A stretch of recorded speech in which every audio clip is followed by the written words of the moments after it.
I'd like to thank my sponsor this morning, Blue Powerade. It's been helping me out with hangovers for more than a decade, and I can highly recommend it. I'm going to be honest with you guys. I forgot about this talk until last night when my Google Calendar alert went off. And I was pretty deep into the beers at that point, so if these notes aren't coherent, you know what? You get what you pay for, all right? So let's dive into. Oh, that's why I have no slides. That's why I have no slides. So you're gonna have to use nature's slides, your imagination. Okay? Here we go. Like Blake mentioned, when I was 15, I started doing improv in Edmonton, Alberta, Canada. I'd got those. It's like whale song, isn't it? Something beautiful about that. I'd gotten hooked in through a high school event, and so I just got fanatic about it. I started taking every workshop I could take, doing every performance I could do, watching every show that I could watch. And the reason was I felt like I had seen the light. I knew how amazing it was when improvisers made something out of nothing. Amazing moments just emerging from nowhere. It felt like proof that the magic of creation was real and exciting, and I was hooked. And that was in 1996. So just for the purposes of this talk today, I just want to give you guys a little bit of insight into like what my journey has been since then. I've kept doing improv shows basically weekly since, so that's about 20 years of doing weekly improv shows. I've gotten to do festivals all around the world, like places like Berlin and Paris, London, Sydney, Toronto, Vancouver. I've also taught all over the world. Has allowed me to tour places like Singapore and Thailand. I've done shows for 5 people. I've done shows for 4,500 people. So I've kind of done it all as far as performance, but the improv was just the tip of the spear. Got me involved in acting, and for a while I was really chasing that. Until I realized how much I hated it, but at the time I was like, yes, I was doing theater in Edmonton and Toronto. I was in a few Canadian TV series, a few indie films, and that kind of led the way to writing and directing. And at this point, I've written or directed something like 15 plays, a half dozen short films, a feature film, and a web series. So it all started from that first moment when I was a kid having my mind blown by improv, which led me to the thought that art is magic. Well, maybe I should rephrase. Good art is magic, okay? Most art is not magic, but when you experience the real deal, you know it. You get transported to different worlds, you get filled with emotion, it affects you. You're filled with awe that a human being could create something so powerful. It's very attractive. That's why musicians get laid all the time. There's a Canadian band called Walk Off the Earth, and they do creative covers of other people's songs. I think one of their first big ones was they did Go Chase Somebody That I Used to Know, and it's just the whole band huddled around one guitar, and they each plunk one string or tap on the guitar, and it's awesome. It's awesome. They also have one of Adele's Hello, and it's just them like stomping and like hitting tubes and stuff, and it's just breath. If you've seen it, you know what I'm talking about. It's amazing to watch, right? And then there's your favorite books that have made you cry, made you care more about fictional characters than you do about people in your real life, right?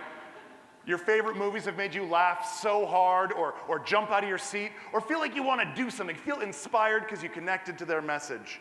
A beautifully designed room or a building can take your breath away, like somebody made this. I can't imagine starting from nothing and ending up with this. It might as well be pulling a rabbit out of a hat for how much sense we can make of it. It's like improv. There's nothing, and then you just made something. Like, holy shit, you just made something out of nothing. So good art is magic. But here's the thing. Magic isn't real. It's not. A magician works tirelessly to hide the seams from you, you know? It's just a series of completely logical and understandable little steps that they hide from you so that it seems like magic. They're just concealing it. So it's really very different depending on what side of the curtain you're on. It's either hours of work and precision, or it's feats of wonder and amazement. A hot dog is delicious, but nobody wants to see how it's made, because then it wouldn't seem that delicious. And the same is true of all of our artistic work. Nobody wants to see how it's made, because then it wouldn't seem so effortless. Improv isn't something that you have or you don't have. Improvisers invest so much time training themselves to be better at the art of spontaneous creation. So when you're seeing that amazing show, you're just seeing the result of years of commitment. And Walk Off the Earth, that band with the viral videos, they didn't just shit out a bunch of awesome videos, you know? They trained individually as musicians for years, and then they got together as a band and they kept working together for years. Then they had a really ambitious concept for a video and put so much work into executing it, but we just see the 3-minute final result on YouTube, so it seems amazing. Years and years of training and failure and trial and error are poured into every book and film and building and piece of art. An infinite amount of monkeys on an infinite amount of typewriters will eventually type out the complete works of William Shakespeare, right? Right? That makes sense. The thing is, if you only ever saw the one monkey that did that, you'd be like, oh my God, right? But if you saw all the monkeys, you're like, yeah, that's inevitable, right? It's all a matter of perspective. And the truth is, that's the secret. For me, that's the secret. Magic is for fans, not for creators. And I think that's where magicians actually have an edge over all other artists. This is the edge they have. The one difference why some people will have exciting, rewarding careers and a lifelong of dedication to their craft, and others will end up flaming out and failing to find satisfaction in the success they do find. And the difference is this: magicians never believe their own magic, okay? There has never been a magician who pulled a coin out of some kid's ear and is like, oh shit, I just made a coin materialize, right? Or a magician that sawed a woman in half and was just like, I have mastered the dark arts. She should be dead, but she's alive. No magician ever did that. But all other artists are capable of falling for their own hype, of believing that there's just something amazing and otherworldly about their talent. You know, it's like, I am God's gift to comedy. Y'all are lucky to even be in my presence. I'm a fucking legend, mate. You know, it's like, that's where it starts to unravel. That's where you stop pushing yourself. You surround yourself with people that only applaud even your most mediocre efforts, and the quality of your work stagnates. Your peers start steering clear of you because they can see, even if Joe Public can't, that you're buying your own bullshit. And the stink is all over you. Fans and audiences might not know, but the rest of us will, and it's gross. You ever notice that when somebody finds out you work in a creative field, it seems like and they don't, it seems like they have one of two responses. Either, I could never do that. Or they either say or imply, man, I could totally do that if I just had half a chance, right? And they're both wrong. They're both wrong because those assumptions stem from a core belief that artists' abilities are spontaneously there or not there, depending on the person, which of course is ludicrous, but that's what it looks like from the outside, so you can't really blame them, but still, they're both wrong. To the person who says, I could never do that, I say, yes, you could. You could totally do this. It just takes being interested in it and learning it and practicing it. And to the person who says, I could totally do that if I only had half a chance, I say, well, first off, that's like the most insulting thing ever, isn't it? Nobody says that to doctors or engineers, but somehow, if you're a designer or a comedian or a writer or an actor or a musician, people feel entitled to say that. But that aside, I say, yeah, you could absolutely do what I do, no question. But you would need a lot more than half a chance. It would take a lifetime of dedication just like it took me, you know? But that's the difference between people that are on this side versus people that are on that side, you know? This belief that it's magic. It's kind of like the myth of overnight success. Nobody ever blew up overnight. Just like nothing amazing was ever made from a void. It's just an illusion. And frankly, it's an illusion perpetuated by the media and advertising because it's sexy, but it's still an illusion. And when artists believe in it, it can actually be kind of destructive. I think it ruins successful people and it discourages people that have yet to be successful. The guy that painted the Sistine Chapel, Michelangelo, he has a quote. It's pretty dope. Check this out. If people knew how hard I worked to get my mastery, it wouldn't seem so wonderful at all. It's pretty much what I'm talking about. From the outside, I know that Dad's Garage probably seems like such a breeze. We're just a bunch of chuckleheads just goofballing around, right? It's like, if you've ever come to Dad's, you're like, yeah, man, I mean, how hard is this? But there's actually a lot of effort and strategy that goes into making things work. Let me give you guys an example. We used to be at 280 Elizabeth Street over at Inman Park. And we became homeless because there was a chronic condo shortage, so they had to, something had to be done.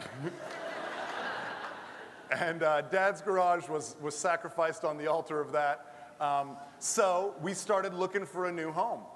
And simultaneously, we started working on our fundraising plan to make the new home work. And like most nonprofits, a big chunk of our fundraising plan involved going to fancy foundations and saying, can we please have some of your money? And so we went around and we started doing that. We started asking all the fanciest of people if we could have money to buy a new theater for this 20-year-old company. And their response generally tended towards what you do is entertainment, not art, it's not culture, we're not interested in sponsoring it, goodbye. To which I thought, challenge accepted. The gauntlet has been thrown down. So honestly, I was really fired up. I was like, man, you'll see. So what I did was, I grabbed a bunch of singers from the Atlanta Opera, and I grabbed a bunch of dancers from the Atlanta Ballet, and I started teaching them how to do improv. Let me catch up where I'm at on my notes here. We started with just doing little bits. They'd join us for little bits on stage, and over time, and this was, several years' time, eventually they got to the point where they could improvise a full-on opera, or they could improvise a full-on dance piece. And we did a bunch of showcasing of their work, and jaws were just hitting the floor everywhere. People didn't know that that was possible. It was blowing their minds. And they were raving, and I guess word got back to the foundations, because suddenly we seemed a little bit more like art and culture, and we started getting our funding to buy and renovate our new building. And so it was like this one magical night of improv. It's like, just changed everything. It's like, wow. But it's like, what went into making that night possible? It's like, well, first of all, I synthesized my entire career in improv into some easy lessons for these other guys. They had their whole careers in singing and dancing that they were bringing to the table. Then we worked together for 3 years, and it wasn't always good. Some of the times when we were working on stuff, it was, I'll be generous and say okay. But we stuck with it, we got through that, and the progress kind of built up over time. But I didn't show any of that to the audience or to the funders or to any of those folks. To them, I just said, isn't this hot dog delicious? Look at this monkey. He just typed out the complete works of William Shakespeare. Isn't that crazy?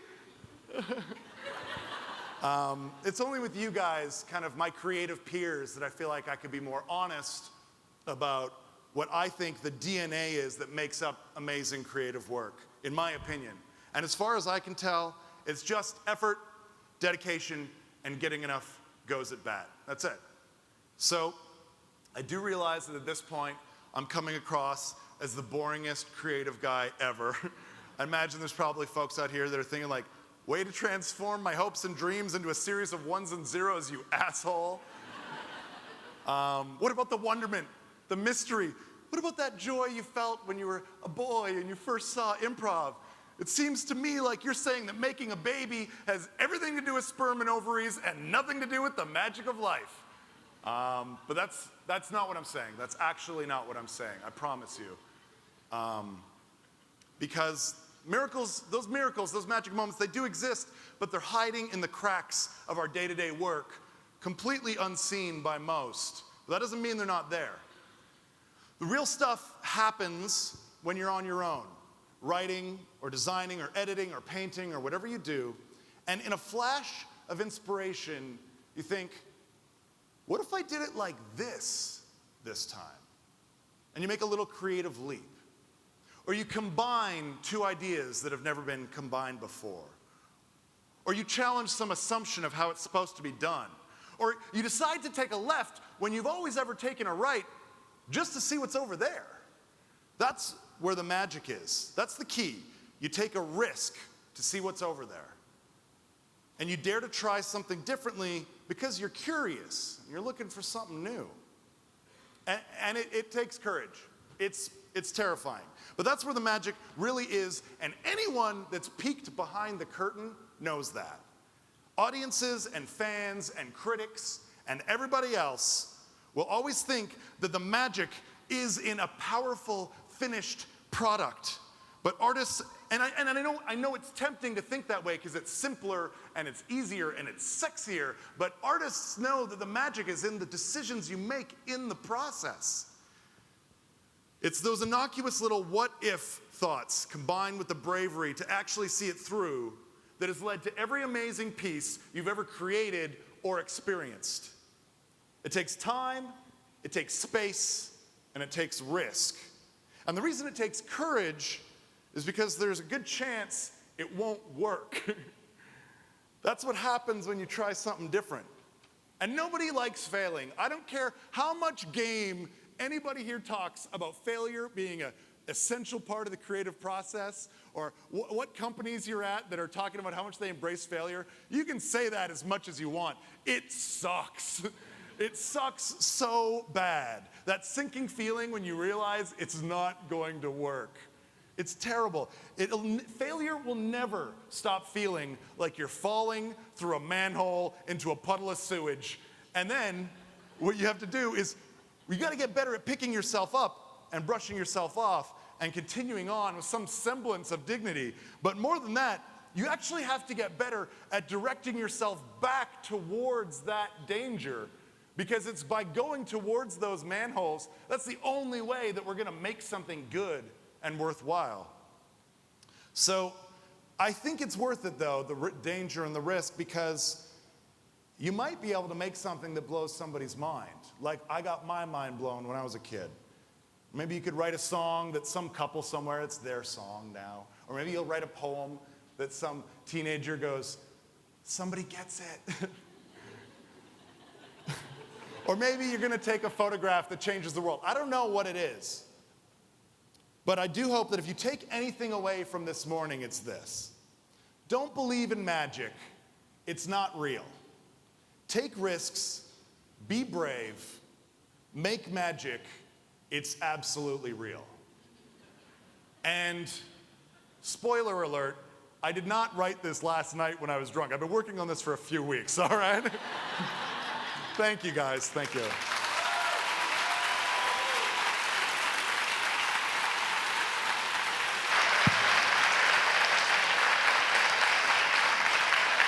All right. Thanks, man. Thanks, man. Awesome. All right, so we're going to do a Q&A now. So if you have a question, raise your hand up. I'm going to try to run a mic to you so the video gets it. This young lady is eager for a question.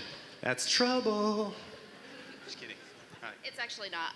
I miss those creative, cultured experiences that you were talking about. Are you planning on bringing those back? Yeah, we just did one a couple weeks ago, and we're going to be doing more.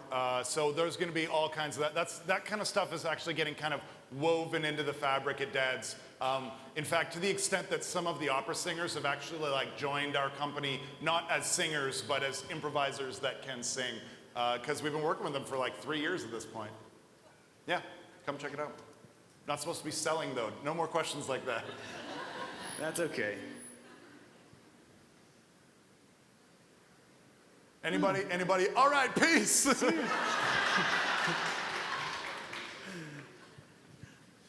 There's always an awkward like 4 seconds, like, oh gosh, no one's gonna ask a Hang question. time. Thank you. Hey, I'm Tammy. Hi, Tammy. I was a musician at, what's up? Right?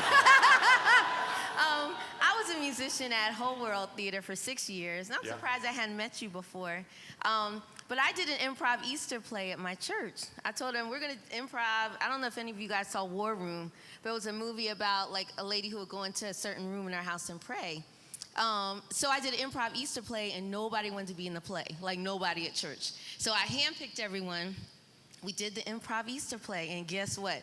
Oh, I want to be in your play next year. I want to be in your play. So kind of what you were saying about when people don't really know improv, and everyone in the play literally improv'd off of this War Room movie because God sent me the idea. So do you feel like the idea you had about the ballet and the opera singers, was that something that just like came to you, or was it something that you thought of, like what would really bring these people to share the money? That's what I really want to know. I was trying to prove that Dad's was like culturally relevant, and I thought, how can they deny it if I literally have opera singers and ballet dancers in my shows, right?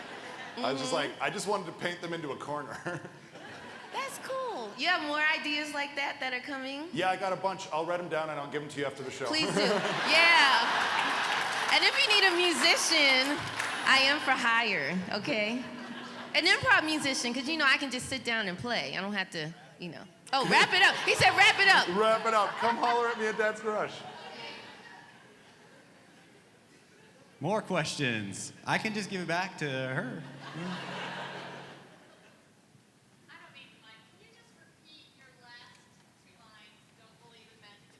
Yeah, cool, yeah. I can do the whole thing if you want. Don't believe in magic, it's not real. Take risks, be brave, make magic, it is absolutely real. Thank you. I have a question. Go ahead, young man. Hi. You have the mic, you have the I floor. do. You talked about failure, and it's falling through the manhole into the sewer. And I would imagine learning improv, you experienced that quite a bit. Can you tell us a story that was super embarrassing when you were doing improv?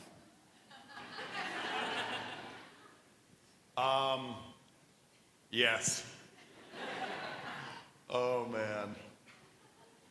Okay, this story requires some context, but it actually requires a lot of context. This is not gonna be a short story, but it's gonna be a good story, okay? And it's very embarrassing. Okay, back in Edmonton, this is the first piece. Back in Edmonton, me and my buddies had started making indie movies, okay? And a snarky journalist had seen that I had been in a few of these, and she said she did not like the stuff we were doing. She said, Kevin Gillese is getting a reputation in Edmonton as box office poison. So my buddies made fun of me for that for a while. Like, box office poison was literally my nickname amongst my friends, okay? So now, put that in the back, okay? Now, we do a thing in Edmonton called the Soap-a-thon. It's an improvised soap opera, and normally it's just one episode a week like we do at Dad's Garage with Scandal, but the Soap-a-thon is 53 hours straight of improv. you literally take a 10-minute break every 2 hours and you go straight. So, people come check in one day, come back the next day realizing you haven't slept. It's a very fun show, and these stories just get insane because you're on sleep deprivation. But at some of the early hours on the soapathon, they have to do these kind of theme shifts to get people out. So I think it's 6 to 8 a.m. on Saturday or Sunday morning is the shift of gratuitous nudity, where we just encourage the performers to get as naked as they want, right? Now, for this shift, I decided to ditch the character I had been playing for the whole show and play a new character, which was Kevin, box office poison Gillese. I was playing myself in the hour of gratuitous nudity at the soapathon. Now, the director brings us out backstage and he goes, all right, guys, we got a whole shift to get through. Don't blow it off the bat, okay? If you're gonna get naked, build up to it. I was like, got it. So he introduces all the characters off the top of the show. You're supposed to pop out and say hi. He goes, and introducing a new character for this shift, Kevin, box office poison Gillese. I run out, buck naked, front center stage in a spot. I begin propellering, and I just say, love me. That's probably my lowest point ever on stage. Thank you. You know what? You gotta fail, guys. You gotta fail. It's not all rainbows. I hope you were listening to my talk. Everyone's been there. Mine is just literally that embarrassing. All right, another question. I'm embarrassed right now. Hi, Kevin. I'm Jenny. Oh, hey, Jen, how are you? Hi, great, thanks. So when Come dealing on, with Jen. your failures, do you have any rituals or mantras or tricks you do to kind of get you back on the right track? The only thing, and everyone's different, of course. My co-CEO at Dad's Garage, Laura, she is always like, what do you need? And I'm like, what do you need? Because we need totally different things when things go off the rails, right? So I totally understand that everyone's totally different. But for me, the only thing that makes me feel better is being productive, right? So I had a project that kind of fell apart recently, and Laura was like, what do you need? I was like, I just need to get some work done. I need to accomplish something productive. And so for me, that's what it is. I just jump into something else. Even if it's a small task, to finish something and be done with it makes me feel like I'm not a total waste of a human being. Whereas a failed art project makes me feel like a total waste of a human being. It's like everything I've ever done doesn't matter. All that matters is that I just screwed something up. So I like to go, okay, how can I do something really small that I can just get done right now and then feel like I got something accomplished today? Yeah. All right, last question. So I come from a theater background as well. So Sorry, say again? I come from a theater background as Okay. well. So I want to know, what is your favorite failure that has ever happened in the theater, or your favorite horror story? You mean If you beyond had... the one I just shared? Okay, so that's I mean an act, a show, or some kind of project that has just, you were so just failed spectacularly, or you constantly tell stories about it to other people in your theater. Well, I wrote a show called Battle Space Wars. It's the favorite show I ever did. It's basically a mashup of every sci-fi trope into one show. And it was maybe a little bit ambitious on our budget. We had full-size spaceships that were made of metal and were on wheels and on springs and lit up and beep, beep, beep, beep, and that was just one of all these. So, maybe that was a bit ambitious because my friends and I that worked on that show, we refer to it now as the Canadian play, the Scottish play like Macbeth, you know what I mean? Because it was cursed. Everything that could go wrong went wrong. Relationships were damaged. One night the spaceship not opening night, the next night after opening, the spaceship came out and one of the springs blew with people in it and just kind of clanged over to, I was just oh God. It was a nightmare. There was even a time when we were getting ready for opening, a few days before opening, and I was like, I think we have to cancel the show because it was just such a nightmare. But we got through that, somehow managed to Band-Aid it and duct tape it up, and it was actually this amazing show. And for me, I was so proud of it because we went so close to the sun and our wings almost melted off, So that would be my top story. Let's give Kevin a round of applause. Thanks, guys. Thank you.